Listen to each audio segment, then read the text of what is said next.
Welcome to Harsha's learning. இன்னைக்கு நம்ம இந்த வீடியோவில் 8th ஸ்டாண்டர்ட் தமிழ் இயல் 1ல் இருக்க கவிதை பேழை ஆழிக்கு இணை இந்த கவிதையோட book back question and answers தான் பார்க்க போகிறோம். அதோட கூடுதலான அடிஷ்னல் கொஷின் அண்ட் ஆன்சரை இந்த வீடியோட லாஸ்ட்டில் ஆட் பண்ணியிருக்கேன். ஸோ வீடியோவை ஸ்கிப் பண்ணாமல் பாருங்கள், உங்கள் ஃப்ரெண்ட்ஸ்க்கு ஷேர் பண்ணுங்கள். இதே மாதிரி டெய்லி லெசன்ஸ்க்கு நம்ம சேனலை சப்ஸ்கிரைப் பண்ணி வச்சுக்கோங்க. ஸோ ஃபர்ஸ்ட், சரியான விடையை தேர்ந்தெடுத்து எழுதுக. கொஷின் நம்பர் 1, தமிழ்த்தாய் ஐம்பெரும் காப்பியங்களை அணிகலன்களாக அணிந்துள்ளாள். ஸோ பாடலில் விளக்கமாக நம்ம சொன்னோம் இல்லையா? ஸோ அதுதான் தமிழ்த்தாய்க்கு ஐம்பெரும் காப்பியங்கள் அணிகலன்கள், அதாவது போட்டிருக்க அணிகலன்கள் மாதிரி அழகு சேர்க்குது அப்படின்னு சொல்லியிருக்காங்க. ஸோ இதோட ஆன்சர் அணிகலன்களாக. தமிழ்த்தாய் ஐம்பெரும் காப்பியங்களை அணிகலன்களாக அணிந்துள்ளாள்.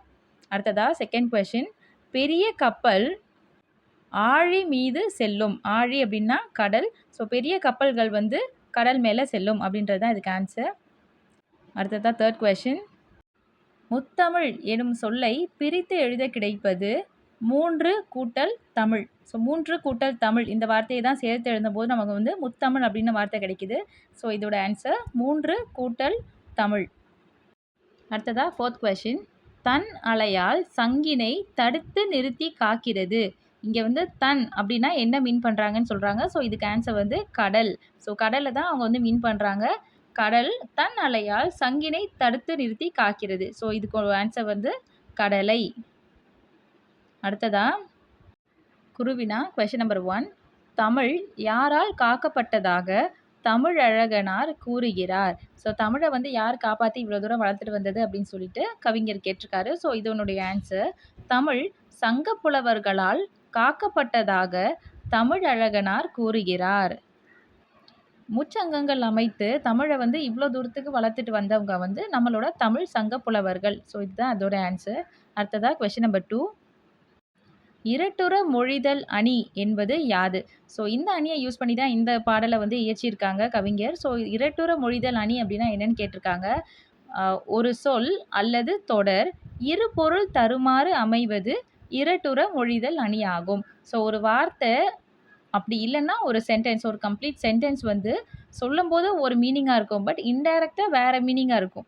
ஸோ ஒரே சொல் 2 மீனிங்கை தருது, ஒரு சென்டென்ஸ் 2 மீனிங்கை தருது அப்படின்னா அதுக்கு பேர் தான் இரட்டுற மொழிதல் அணி.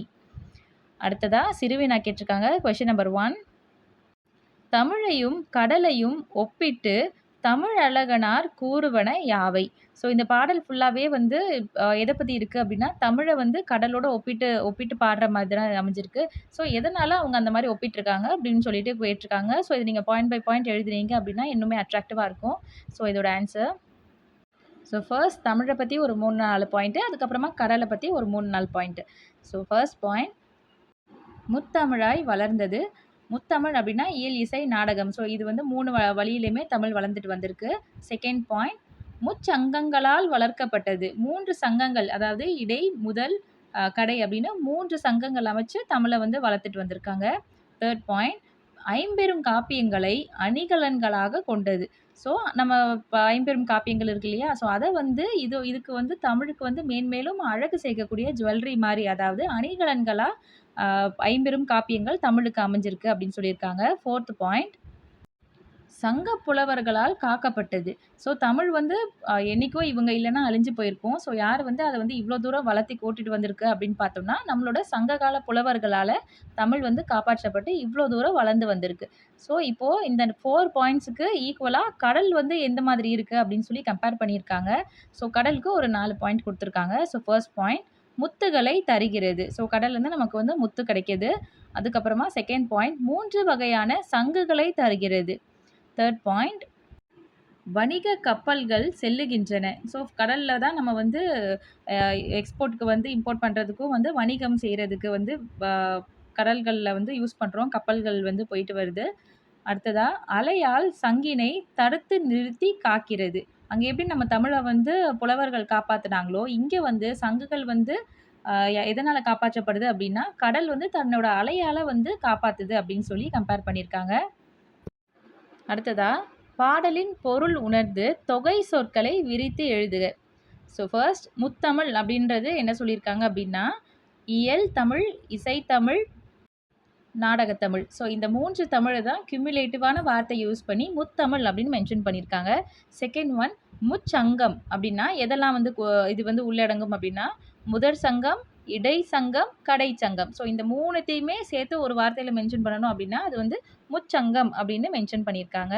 அடுத்ததா தேர்ட் ஒன் முச்சங்கு. முச்சங்குன்னா எதெல்லாம் சொல்றாங்க அப்படின்னா, வெண்சங்கு, சலஞ்சலம் சங்கு, பாஞ்சஜன்யம் சங்கு. ஸோ இது வந்து 3 டைப்ஸ் ஆஃப் சங்கு.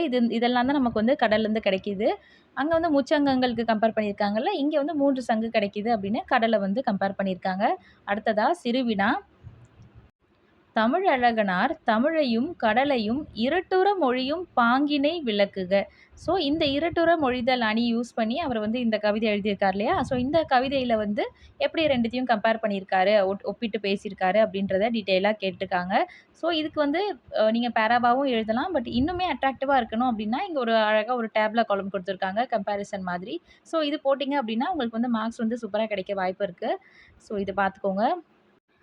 இது நீங்க ஓன் வேர்ட்ஸ்லயே வந்து அழகா எழுதலாம். நம்மளோட சேனல்ல வந்து எக்ஸ்ப்ளனேஷன் வீடியோ போட்டிருக்கோம். ஸோ பார்க்காதவங்க அத பார்த்துட்டு வாங்க. ஈஸியா உங்களுக்கு புரியும். இதோட இந்த book back question and answer complete ஆகுது. அடிஷ்னலா சில கொஸ்டின் அண்ட் ஆன்சர் வந்து இப்போ இன்க்ளூட் பண்ணியிருக்கோம். ஸோ ஃபர்ஸ்ட்டு வந்து சூஸ் சரியான விடையை தேர்ந்தெடுத்து எழுதுக. கொஸ்டின் நம்பர் 1 தமிழ், ஆழி 2க்கும் பொருள்படும்படி இரட்டுற மொழிதல் அணி அமைய பாடியவர். ஸோ இதை யூஸ் பண்ணி இரட்டுற மொழிதல் அணியை யூஸ் பண்ணி பாடிய புலவர் பேர் என்ன அப்படின்னு கேட்டிருக்காங்க. ஸோ இதுக்கு ஆன்சர் தமிழழகனார். ஸோ இவர் தான் இந்த கவிதையோட ஆத்தர், கவிதையோட எழுதின கவிஞர். அடுத்ததா செகண்ட் ஒன் கடல் தரும் சங்குகளின் வகைகள். ஸோ எத்தனை டைப்ஸ் ஆஃப் சங்கு வந்து கடல் தருதுன்னு கேட்டிருக்காங்க. மொத்தம் 3 வகையான சங்குகள் வந்து நமக்கு கடல்லேருந்து கிடைக்கிது. அடுத்ததா தேர்ட் கொஸ்டின் தமிழழகனார் 12 சிற்றிலக்கிய நூல்களை படைத்துள்ளார். ஸோ இவர் வந்து எத்தனை சிற்றிலக்கிய நூல்களை படைத்துள்ளார் அப்படின்னு கேட்டிருக்காங்க. இதுக்கு ஆன்சர் 12. அடுத்த ஃபோர்த் கொஸ்டின் முத்தினையும் அமிழ்தினையும் தருவதாக சந்த கவிமணி தமிழழகனார் குறிப்பிடுவது கடல். ஸோ கடல் தான் நமக்கு முத்தினையும் தருது, அமிழ்தினையும் தருது அப்படின்னு சொல்லி கவிஞர் குறிப்பிட்டிருக்காரு. ஸோ இதுக்கு ஆன்சர் வந்து கடல். அடுத்ததா ஃபிஃப்த் கொஸ்டின் தமிழ் அணிகலன்களாக பெற்றவை. ஸோ தமிழுக்கு எது அணிகலன்களாக இருக்குன்னு கேட்டிருக்காங்க. ஸோ இதனோட ஆன்சர் வந்து ஐம்பெரும் காப்பியங்கள். ஐம்பெரும் காப்பியங்கள் தான் நம்ம தமிழ் மொழியோட அணிகலன்களாக இருக்குது அப்படின்னு சொல்லியிருக்காங்க. அடுத்ததா சிக்ஸ்த் கொஸ்டின் இரட்டுற மொழிதல் அணியின் வேறு பெயர் என்ன அப்படின்னு கேட்டிருக்காங்க. ஸோ இந்த இரட்டுற மொழிதல் அணியை வந்து நம்ம சிலேடை அணி அப்படின்னும் சொல்லலாம். ஸோ இது வந்து இம்பார்ட்டண்டான கொஸ்டின். ஸோ கொஞ்சம் நோட் பண்ணிக்கோங்க. இரட்டுற மொழிதல் அணியின் வேறு பெயர் சிலேடை அணி. அடுத்ததா செவன்த் கொஸ்டின் ஒரு சொல்லோ சொற்றொடரோ இரு பொருள்பட வருவது. ஸோ ஒரு வேர்ட் அப்படி இல்லைன்னா ஒரு சென்டென்ஸ் வந்து 2 மீனிங் தர மாதிரி வர்றது என்ன? இரட்டுற மொழிதல் அணி. அடுத்ததா கொஸ்டின் நம்பர் 8 சந்த கவிமணி என குறிப்பிடப்படும் தமிழழகனாரின் இயற்பெயர் என்ன? ஸோ அவருக்கு வந்து ஒரிஜினல் நேம் இருக்கும் இல்லையா பை பர்த். ஸோ அது என்ன அப்படின்னு கேட்குறாங்க. அது வந்து சண்முக சுந்தரம். அடுத்ததா வினாக்கள், அதாவது ஆன்சர் த ஃபாலோயிங் மாதிரி கொடுத்துருக்காங்க.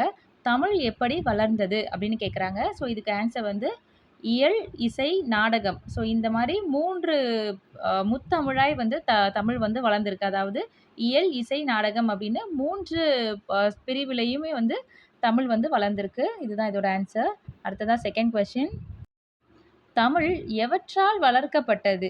ஸோ தமிழ் வந்து யார் வளர்த்தது அப்படின்னு கேட்டிருக்காங்க. ஸோ தமிழ் வந்து முதல், இடை, கடை ஆகிய முச்சங்கங்களால் வளர்க்கப்பட்டது.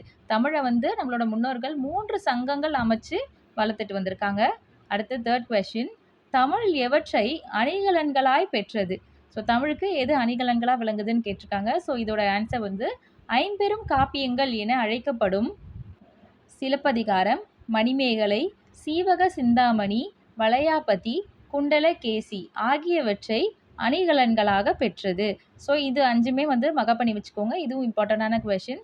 ஸோ இந்த 5ம் தான் வந்து தமிழுக்கு வந்து அழகு சேர்க்குது.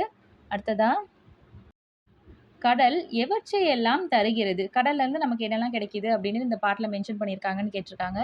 ஸோ இதுக்கு ஃபர்ஸ்ட் பாயிண்ட் முத்தும் அமிர்தும் கிடைக்கிறது, வெண்சங்கு, சலஞ்சலம் சங்கு, பாஞ்சன்யம் ஆகிய 3 சங்குகள் கிடைக்கிறது. ஸோ இந்த 3 டைப்ஸ் ஆஃப் சங்கு வந்து நமக்கு கடல்லேருந்து கிடைக்கிது.